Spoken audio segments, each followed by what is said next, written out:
So last time I said something thoughtful and personal to a lot of people across my radar, and as you've seen the title of this video, I'm assuming you've played it and therefore could probably agree, because there will be spoilers for Gone Home in this video.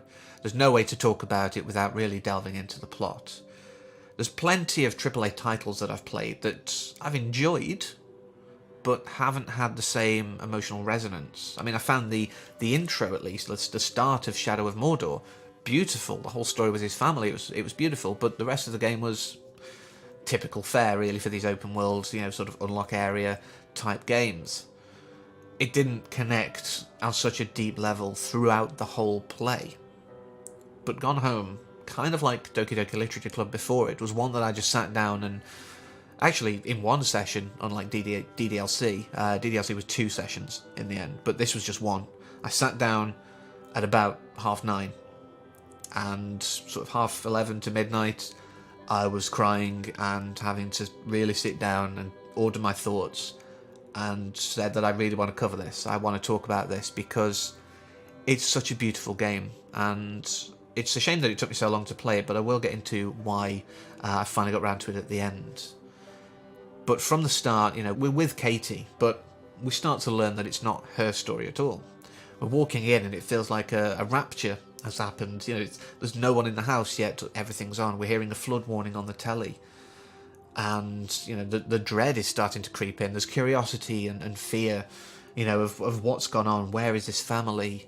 And slowly but surely we're teased information. The father, Terence, is a somewhat failed writer. He's had 2, I wouldn't say successful books, as we learn, until recently, of course, under a new publisher. But, you know, he's had these books, but really the bread and butter has been doing these hi-fi reviews. Ugh. The mother, you know, a forest conservationist, you know, park ranger kind of thing, who seems to be getting close to Ranger Rick, and all that, you know, all that entails. You know, is there an affair here? The other daughter, Sam, her story, which really is what I want to get to, because that is what this game is. We're led to believe it's Katie's story because that's who we're controlling. In 90-odd% of games, who we're controlling is the protagonist. It's their tale. It's their story that we're living, that we're experiencing. But that's not the case here.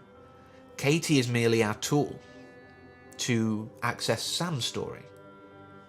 And that's amazing. The idea of that is beautiful to me. The fact that it's throwing those gaming tropes on its head. We're not the main character here. We are a side character who's returning home and seeing what has happened to her family in the interim. And it's been kind of falling apart.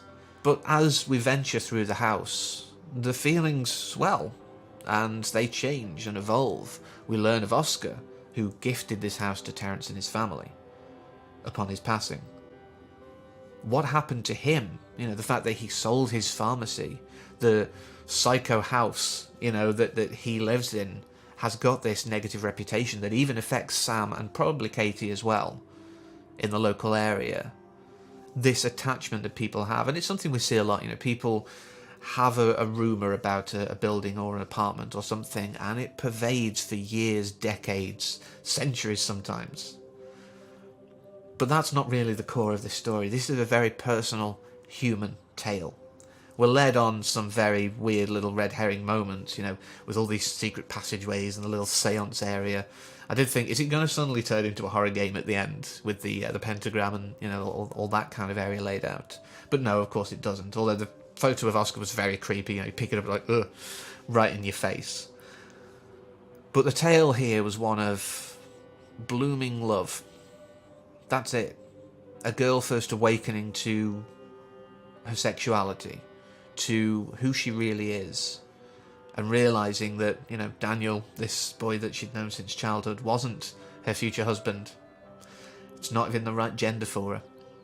And a lot of people go through this. Whilst I'm not a lesbian, obviously, you may have gleaned through the channel that, you know, my gender identity isn't one or the other. I don't fit into the binary. I consider myself fluid or genderqueer. And therefore, I'd argue pansexual is the most logical, or bisexual if you interpret it as like me and not like me. But I think pansexual really covers the nuances.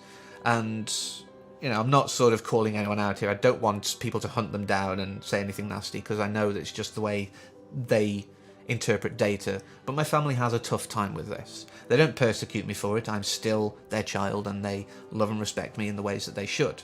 As I say, don't persecute them. But they don't get it. And I think as I've gotten older, of course, I think I have sympathy for mainly Terence, to be honest, in this tale. I think he's the more vocal and kind of aggressive about, this whole situation with Sam and Lonnie. I do kind of feel for him, because it's the mid-90s. As much as we've come on, at that period, in that time we were a lot more progressive than, say, 20, 30 years before. But we still had a lot of work to do. We still have a lot of work to do now. There are families like this even now. And the difficulties that Sam faces in them accepting it, I fully appreciate where he's coming from because of his upbringing. His upbringing was that this isn't the way.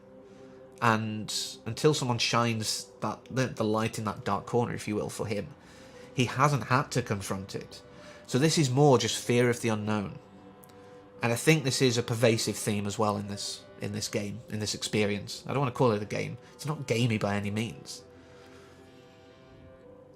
But that story of how difficult it was for her was filling me with dread.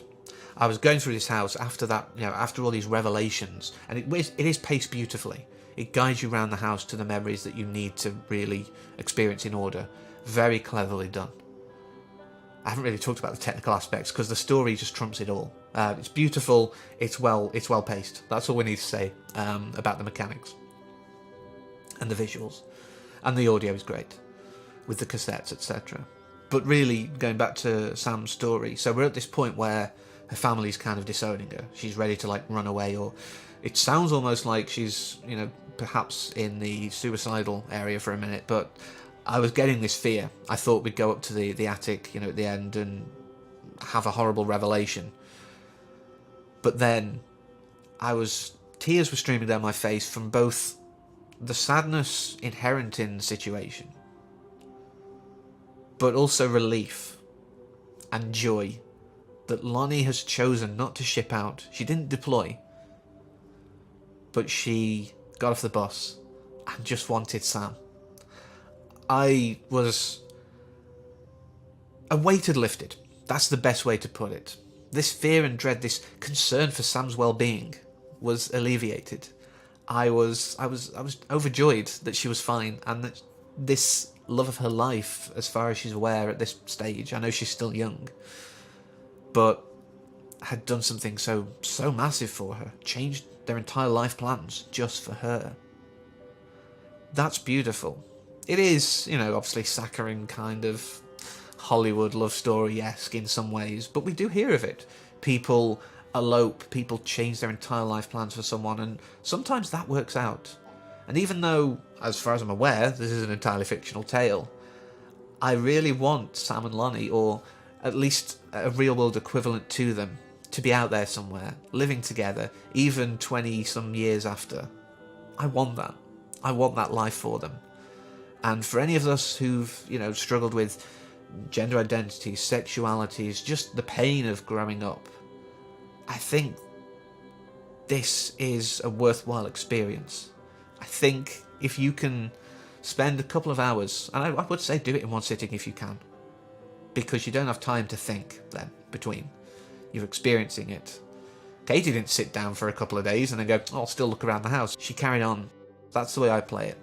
And I think I really, really, really needed this in my life. It's such a beautiful thing. If you haven't played it, one, why did you watch this and get it all spoiled for you? But two, still play it. I do think you'll enjoy it. But I did say that I would explain why I'm only coming to this recently. And that's because I have an Amazon Prime subscription, which gives access to Twitch Prime. Part of the perks of that are free games every month. So of course this time we've had Gone Home, but also on the list has been Psychonauts and a very interesting game called I Hope. The Steam page is below. It's not really worth a video on its own. I think I'd be just padding. But it's for a very good cause, and I definitely think more awareness needs to be raised. But yeah, that's why I've come to Gone Home now. It's been on my list for a while, but I've just never had the funds for it, or I've forgotten about it, or just thought, am I really going to enjoy a walking simulator?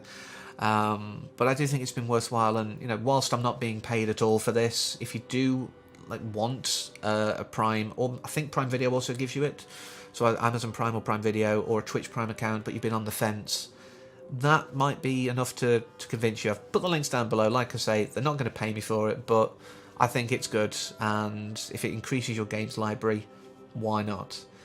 But yeah, Gone Home, a very personal experience, a lot of emotions, good and bad. I really enjoyed it. At the end, I came out feeling very pleased that I played it. I was happy that I'd had this experience, and I definitely recommend it to anyone. But I hope you'll join me next week as we cover something entirely different. But until then, as always, take care.